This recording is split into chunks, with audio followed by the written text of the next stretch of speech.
langsung aja saya pengen tanya, tidur Pak, gimana? Ini malam pertama di rumah betul? Ya jujur aja, ada gimana ya, seperti orang pangling gitu ya. Iya pasti ya. Bangun aja tadi pagi saya, loh ini di mana gitu kan. Beda Ya, suasana. 8 tahun ya yang saya tinggalkan. Ya. Ya itulah saya mohon waktu kepada masyarakat Indonesia. Ya 1, 2, 3 bulan saya menata diri ya untuk menyesuaikan itu. Sampai tidur aja tuh masih begitu ya Pak ya, Iya, apalagi kan yang lain. Sekian tahun suasana di dalam kan beda kan. Sekarang di rumah, jadi saya harus menyesuaikan diri. Ya saya tidak saya bukan juga robot, bukan apa yang tap begitu kan. Nah, semuanya ada waktunya untuk sedikit beradaptasi lagi. Oh iya, sama lingkungan di sini, sama lingkungan keluarga, anak cucu kan gitu. Ya. Kalau sedikit boleh Pak berbagi dong cerita. Nah, karena kan kita media menyampaikan kepada masyarakat tuh ada kurun-kurun waktunya yang udah biasanya terjadi tuh. Kalau sholat Id, lihat lagi Bapak ya kan lagi sholat Id bersama teman-teman semua yang ada di dalam penjara di lapas gitu. Yang kita dengar dan baca, Bapak juga pernah cerita sedikit, Bapak jadi orang yang dituakan gitu di sana sampai ya, 7 memang blok. Sudah tua gitu. sih. Ini tidak salah mereka menuakan saya, memang saya sudah tua. Gitu.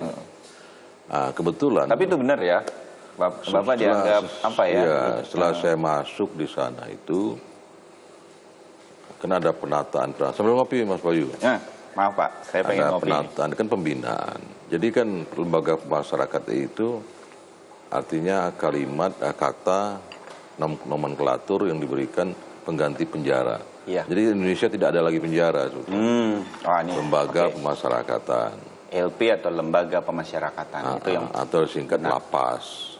Karena saya di Tangerang, makanya kita pakai namanya Lapasta. Lapasta. Lembaga Pemasyarakatan Tangerang. Nah, saya masuk, saya dipanggil, jadi tunjuklah saya dengan surat keputusan Kakanwil di saya Banten, ditunjuk sebagai koordinator pembinaan. Nah, apa itu koordinator? Begini. Jadi setiap unit kegiatan di dalam itu seperti ada kegiatan santri masjid, ada kegiatan jamaah di gereja dan vihara, ada kegiatan olahraga, macam-macam kegiatan. Nah, setiap unit ini ada pemuka. Nah, saya mau koordinir pemuka-pemuka ini. Ada ketua-ketuanya masing-masing. Nah, saya Bapak yang memimpin mereka. Nah, bagaimana? Ini kalau di film nih Pak, mohon maaf nih, kebanyakan nonton film, itu kan yang itu ada premannya atau segala macam. Ternyata nggak begitu di lapas ya Pak. Begini, sebetulnya itu kan hanya aksesoris ya, tato segala macam. Tapi sebetulnya hatinya kan nggak ditato. Iya. Ya kan. Nah, jadi saya sentuh hati mereka. Saya dengarkan keluhan mereka. Nah itu, bagaimana kemudian Bapak bisa diterima? Bahkan ada yang sedih loh Bapak, bebas bersyarat. Saking Bapak kayaknya sukses tuh Pak, jadi koordinator di dalam. Sukses sebagai napi ya. Saya sering canda sama teman-teman saya, alumni SMA 7 Jakarta yang datang. Tasari, kamu tidak pernah keluar LP ya? Dia bilang gitu kan. Loh, saya ini kan warga binaan harus ada di dalam. Kenapa saya keluar kan gitu? Narapidana sekalipun saya sebagai warga binaan, saya tetap profesional, saya bilang gitu kan. Jadi maka terkenallah ada istilah napi profesional itu. Iya, karena kita sering dengar kan Pak, ini napi di dalam lapas nih bisa keluar dan segala macam. Makanya teman-teman Bapak sampai nanya begitu. Iya. Saya enggak. Ya gimana ya kalau bukan saatnya, artinya tidak ada lagi di tas saya keluar, ya untuk apa saya keluar? Ya. Pernah ada selama Bapak di sana menjadi koordinator kasus begitu yang kemudian wah cukup besar nih, ini bisa sampai ribut kacau di dalam lapas. Iya. Pernah? Oh pernah. Ceritain Pak, seperti apa kira-kira? Itu bermula sebetulnya dari hal yang kecil, ya kan? Nah, marilah kita mulai penyesalan dari hal yang kecil. Karena kalau pohon itu kan masih kecil, gampang kita cabutnya. Kalau udah besar harus pakai gergaji kan. Nah, Jadi ya malah Bulog itu kan over kapasitas ya. Sehingga tidur itu agak berdempet-dempetan. Sekarang keluar pintu senggol-senggolan gitu kan. Nah yang sebetulnya sudah ada potensi untuk itu. Nah, utama seringnya itu potensi itu utang piutang sebetulnya. Oh. Utang piutang cukup besar. 20.000, 25.000. Saya udah serius, 20.000. Iya begitu. Oh. Nah kadang ribut, nagih-tagihan. Saya dilaporkan oleh pemukanya. Turun saya dari blok saya samperin kan gitu. Ada apa ini? Ini Pak, ini anak saya 2-3 bulan utang saya nggak dibayar bilang gitu kan. Loh kalian kalau hanya utang aja udah bikin ribut. Yang harus kalian pikirkan itu cepat pulang, saya bilang gitu. Anda bikin ribut kan bisa memperlambat pulang, saya kata. Akhirnya kita dekatkan, saya panggil ke blok saya ajak bicara mereka. Saya tanya, berapa utang? 20.000 Pak, katanya gitu kan. Bang 20.000 bisa jadi kacau, saya bilang gitu kan. Nah ternyata yang satu ini yang punya piutang, yang diutangin, punya kelompok. Ya kan? Dan yang ngutangnya juga punya kelompok juga. Nah ini. Itu yang maka Bapak bilang nih waktu masih kecil ini apa masalah tuh harus cepat dipadamkan ya apinya. Jadi saya selesaikan mereka, gini aja saya bilang. Kalau Anda dapat 20.000 sekarang hari ini gimana? Selesai urusan katanya gitu kan. Bapak yang bayarin 20.000 nih. Saya kasih dia. Oke. Udah bayarin. Nah di situ dilihat teman-teman yang lain, Pak jangan dimanjain Pak.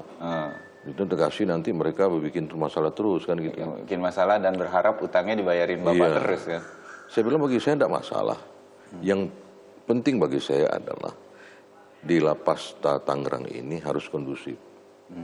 Karena saya juga mau cepat pulang, saya bilang gitu kan. Kalau ada apa-apa koordinatornya kan bertanggung jawab. Iya, itu Pak Antasari. Ya, satu lagi saya dapat bocoran nih Pak.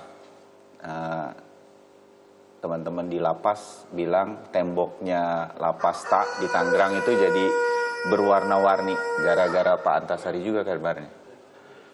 Wah ini luar biasa ini. Kompas TV kayak badan intelijen. Begini, itu ada historisnya. Sejak saya masuk, saya tidak ingin terkesan lembaga masyarakat itu semacam penjara zaman dulu gitu. Yang gimana keadaannya kotor.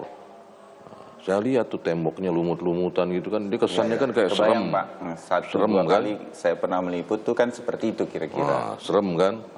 Jadi saya masuk, saya minta izin. Memang kita ini koordinator pemuka dan para pemuka itu membantu sipir dan membantu LP untuk menenangkan suasana. Saya minta izin sama Kalapasnya pada waktu itu, Pak itu boleh nggak tembok kita bersihkan? Loh kenapa Mas Ari? Kami nggak mau terkesan kami ini dalam penjara. Walaupun di dalam terbatas kemerdekaan kami dirampas dan kami dalam dinding begitu, tapi ingin nyaman. Ya senyaman-nyaman di penjara tetap tidak nyaman kan. Jadi silakan aja. Kemudian Bapak bersama teman-teman di sana tuh. Iya silakan aja. Ya mulai kita kumpul, koordinator kita hitung berapa. Ini saya selah sedikit nih, kalau Anda mendengarkan suara, ini suara ayam. Kayaknya tahu nih Pak Antasari udah bangun pagi ini ya. Ini dari dalam. Iya, ini tadi saya tanya sama yang orang rumah Bapak, ini semua peliharaan Bapak katanya. Burung apa segala macam, beonya ada yang suaranya menarik sekali. Selain ketemu cucu, ketemu mereka juga nih hewan piaraan nanti ya Pak. Ya itulah mereka kalau datang kan mereka nggak bisa ngomong. Jadi kalau saya datang tuh semua ribut suaranya gitu kan. Ini dari dalam tuh pasti itu ya? dari lembaga pemasyarakatan ayam itu. Jadi anak-anak yang piara kan. Bilang piara bagus, nanti sudah gede saya beli, saya bilang gitu. Oh gitu. Jadi senang mereka rapi kan. Pantes semua pada kayaknya bakal kehilangan seorang koordinator yang enak kayak Bapak kan. Kadang-kadang kita selama ini untuk bangsa ini kan salah kaprah. Salah kaprahnya kita khawatir mengeluarkan biaya sedikit, akhirnya masalah jadi besar. Kan ada jurisprudensi dalam hukum pidana. Ini kita sentuh masalah hukum ya. Karena tidak mungkin saya bicara masalah keuangan atau ekonomi. Saya bukan orang keuangan ekonomi. Hilang sifat melawan hukum jika kepentingan umum terlayani. Jadi kalau untuk kepentingan umum, apalagi tidak seberapa. Nah kembali soal cat tadi ya. Jadi bagaimana ngecat di temboknya segitu panjang lebar kan, perlu berapa pel, berapa galon cat gitu. Kita hitung, oh sekian puluh, 30 galon cat kan. Satu galon itu berapa? Pada saat itu sekitar 200-300 kan. Dikali, wah uang dari mana? Kan begitu kan. Dapat dari mana aja, Pak? Jadi dapat hitungan itu udah stok kita simpen. Nah ketika teman-teman saya besuk, wah mereka pasti tanya saya itu. Kesempatan, ya kan? Mereka tanya saya begini, Pak Antasari, apa yang bisa kami bantu? Bilang gitu kan. Nah begini saya bilang, Anda jangan bantu saya. Oke. Saya dari rumah dikirim makanan, sudah cukup untuk saya. Ya kan? Dan sesuatunya sebagai saya sudah cukup. Dan tidak berlebihan, tapi ada. Nah kalau ingin membantu, bantulah teman-teman saya, 1.300 orang ini. Lu apa itu? Kita ada perlu kegiatan, saya bilang. Itu. Udah akhirnya teman-teman itu bagi. Satu orang, kamu 2 galon.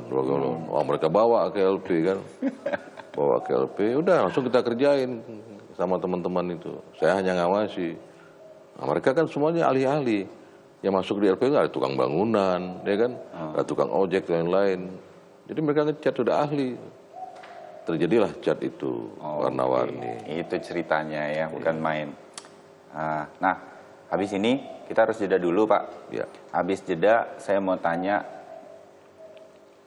Bapak katanya juga mau balas dendam gitu. Nah, ini orang perlu jelas nih, Bapak mau balas dendam apa begitu habis ini. Karena itu Bapak kemarin sempat sampaikan, termasuk saya mau ngundang Ibu ya, Ibu Ida Laksmawati untuk ngobrol juga cerita-cerita berkaitan dengan apa aja kegiatan Pak Antasari setelah ini. Saya juga mau korek-korek dari Ibu. Siapa tahu Ibu lebih mau ceritain rencananya Bapak daripada Bapak sendiri. Jadi Anda jangan kemana-mana, tetap di Sapa Indonesia. Saya akan kembali ngobrol dengan Antasari Ashar.